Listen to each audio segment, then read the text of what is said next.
This video is an introduction to the basic gameplay of Uncharted Worlds, a pen and paper space opera role-playing game currently on Kickstarter. If you have experience with other Powered by the Apocalypse games, this will seem pretty familiar to you.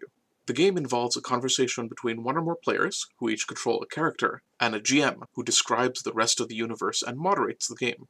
The GM gets the ball rolling by describing a situation, danger, or hazardous opportunity. The GM then prompts the players to action by asking, "What do you do?" There are many other prompts, but "what do you do" is the most important GM tool in the game. The players then respond, each describing how their character acts in this situation. The GM has provided them with a challenge or opportunity, and the characters leverage information, objects, and actions that have already been established in the narrative to solve that puzzle. Sometimes the action is fairly benign, easy to perform, and has little chance of complications by itself. In that case, the GM simply updates the situation, taking the involvement or lack of involvement into account. With the new situation laid out, maybe with some new challenges and opportunities, the GM then prompts again, "What do you do?"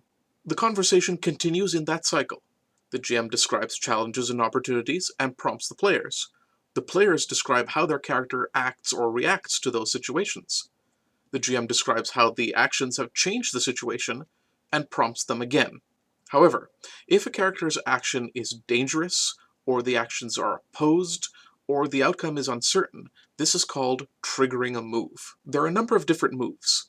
Each move has a trigger, like when you issue a command to a group, or when you collect information about a dangerous subject.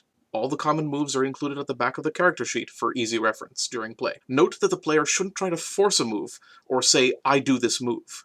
A move is a triggered action. The player just describes their character's actions naturally as part of a normal conversation cycle, and the GM will point out when a move has been triggered. When a move is triggered, the GM will ask the player to roll 2 six-sided dice, and add an appropriate stat to the total. That stat will be chosen by the GM based on the move and the way the character's action was described. The result of that roll will dictate how successful the action was and what consequences there may be.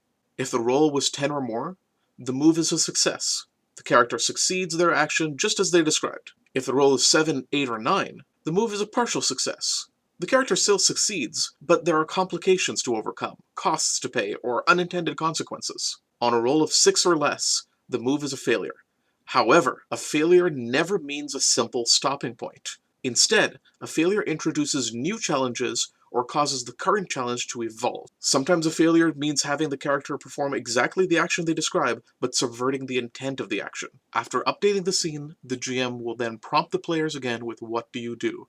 and the conversation continues from there. No matter the outcome, success, partial success, or failure, the result of a move will always add to the narrative, creating new challenges and new opportunities. Hope you enjoyed this how to play introduction to Uncharted Worlds.